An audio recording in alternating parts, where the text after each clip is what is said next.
නම් කොරියාවට ඇයි අපිට ඉන්ශූරන්ස එකක් දාගන්න ඕන කොරියාව වේවා හස්බන් වේවා කවරුවාරි F3 වීසයකින් ආව ගමන් ඉතින් ඕක ලේසියෙන්ම කරගන්න පුළුවන් වෙන්නේ නැතිවුණොත් තමයි වාලට වෙන්න ප්‍රශ්න අන්‍යවාසයරබුන් යොරබුන් නැත්තටම හදිස්සියම මට වීඩියෝ එකක් කරන්න ඕන කියලා හිතුනා මට දැන්ආපු කෝල් එකක් හින්දා ඉතින් මම මේ ගැන වීඩියෝ එකක් කරන්න කලින් ඉඳලම හිතාගෙන හිටියත් මට වෙලාවක් නැති වුණා මේ කරන්න වීඩියෝ එකක් මේක වීඩියෝ එක මේ විස්තරය මොකක්ද කියලා කියනවනම් කොරියාවට ඩිපෙන්ඩ් එන අයගේ කොංගං පොහොම් එක කියන්නේ සෞඛ්‍ය රක්ෂණය ගැන කියන්න තියෙන දෙයක් තමයි මේක ඉතිං මම පොඩ්ඩක් වාහනේ ඉස්සරහින් නවත්තගෙන ඉතුරු ටික විස්තර කරන්නම් ඔයාලට මේක සම්පූර්ණම කොරියාවේ එන ඕනම කෙනෙක් දාන්න ඕන දෙයක් මොකද කොරියාවේ ඉන්ශූරන්ස් එකක් නැත්තම් බෙහෙත් ගන්න ගියාම ගොඩාක් ලොකු වියදමක් යනවා ඉතින් ඇත්තටම නොමිලේ රජයෙන් දෙන දෙයක් නොමිලේ කියන්නේ තමන්ගේ හස්බන් එකන් හස්බන් හෝ ඒ ඩිපෙන්ඩ් වීසා එකේ ඉන්න කෙනාගේ ඉන්ශූරන්ස් එකට කැපෙන ගානෙම්ම නොමිලේ ලබාගන්න පුළුවන් දෙයක් ඒ නිසා ඉතින් මේක මිස් කරගන්න එක ඇති වැඩක් ඇති දෙයක් නෙමෙයි බොහොම අපරාධයක් ඉතින් මේක නිසා මේක නොකරගත්තහම වෙන කරදර ටිකක් මං කියන්නම් ඔයාලට මොනවද කියලා ඉතින් දිගටම වීඩියෝ එක බලන්න මම ඔයාලට කියන්නම් මොකද්ද මේකේ සම්පූර්ණ විස්තරය මම ඔයාලට මුලින්ම කියන්නම් කොරියාවට ඇයි අපිට ඉන්ශූරන්ස් එකක් දාගන්න ඕනේ කියලා කොරියාවේ ඉන්ශූරන්ස් එකක් දාගන්න ඕන හේතුව තමයි මේ කොරියාවේ අපි ඉන්නකොට අපිට බෙහෙත් ගන්න මොකක් හරි දෙයකට අවශ්‍ය වුණාට පස්සේ එතනදී අපිට යන මිල ගොඩාක් වැඩි කොරියාවේ බෙහෙත් ගොඩාක් ගණන් ඒ හින්දා ගොඩක් වෙලාවට මිල වැඩි හින්දා ඉන්ශූරන්ස් එකක් අවශ්‍යයි අනිත් එක තමයි ඉන්ශූරන්ස් එකක් නැත්තම් අපිට බෙහෙත් ගන්නත් බැහැ ඉතින් ඒ වගේ හේතු හින්දා අනිවාර්යයෙන්ම කොරියාවේ ඉන්ශූරන්ස් එකක් දාගන්න වෙනවා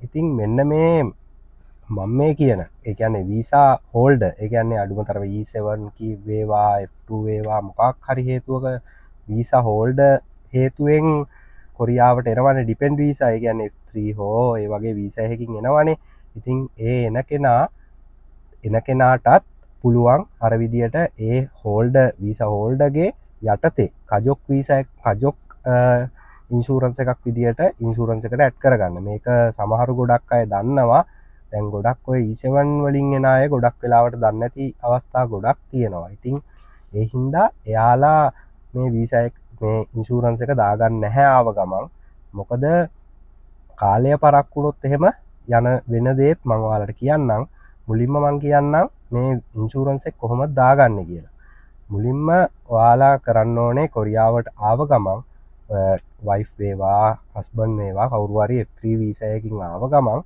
එයා යන්න ඕන එයාලා දෙන්න යන්න ඕන කොරියාවේ තියෙනවා ප්‍රාදේශීය සභාව වගේ ලංකාවේ චුමින් සෙන්ටර් කියලා එකක් ඒකට ගිහිල්ලා ඔයාලා ගන්න ඕන කජොක් චොම්මියොන්සෝ කියන ලෙටර් එක.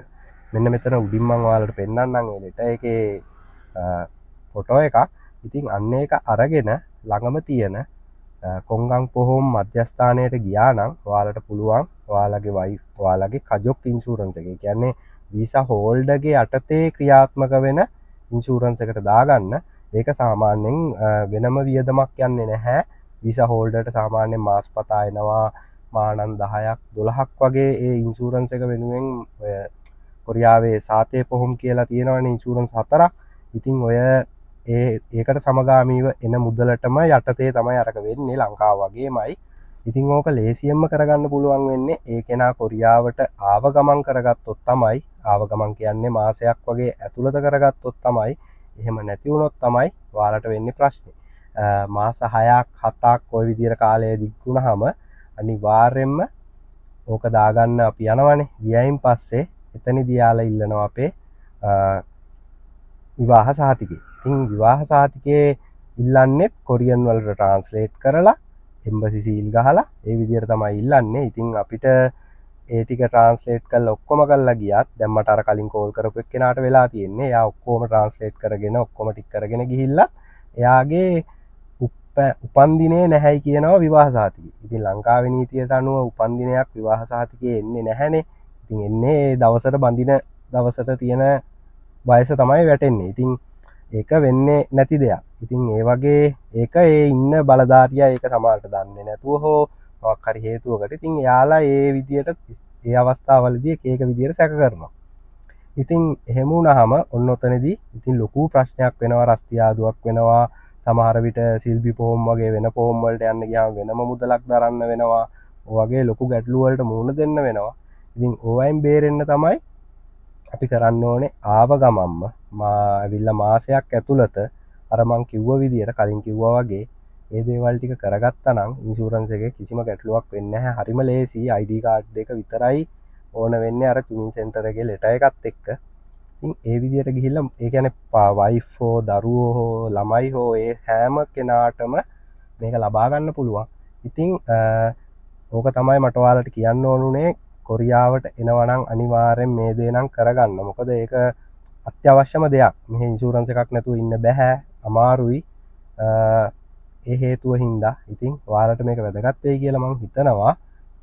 ඉතින් කොරියාවට අනිවාර්යෙන්ම එන කෙනෙක් මේක දැනගෙනම ඉන්න ඕන දෙයක් වෙනවා. ඒ නිසා ඔයාලා දන්න අය ඉන්නවා නම් එයාලටත් මේක ගැන දැනුවත් වෙන්න මේ වීඩියෝ එක ෂෙයා කරන්න. මොකද අත්‍යවශ්‍යම දෙයක් ඒක කරගත්තේ නැති වුණොත් ගොඩාක් ලොකු අමාරුවක වැටෙන්නේ යාලා. ඒ නිසා මේ වීඩියෝ එක දැක්කොත් ඒ කෙනාට ඒක අවශ්‍ය නැතත් ඉස්සරහට කොරියාවට ඉන්න දන්න කෙනෙක් ඉන්නවා නම් එයාලටත් මේ වීඩියෝ එක බලන්න අනිවාර්යයෙන් ෂෙයා කරන්න. ඉතින් තව මේකට මේ දේවල් වලට මමත් දැනගත යුතු දෙයක් තියෙනම් කමෙන්ට් එකක් දාන්නේ දන්න අය. මොකද ඒක අනිත් අයට උදව්වක් වෙයි. තව ප්‍රශ්න මොනවා හරි තියෙනවා නම් මම නොදන්න දෙයක් හරි මම හොයලා කියන්නම්. දැනගන්න ඕන අය කමෙන්ට් එකක් යටින් දාන්න.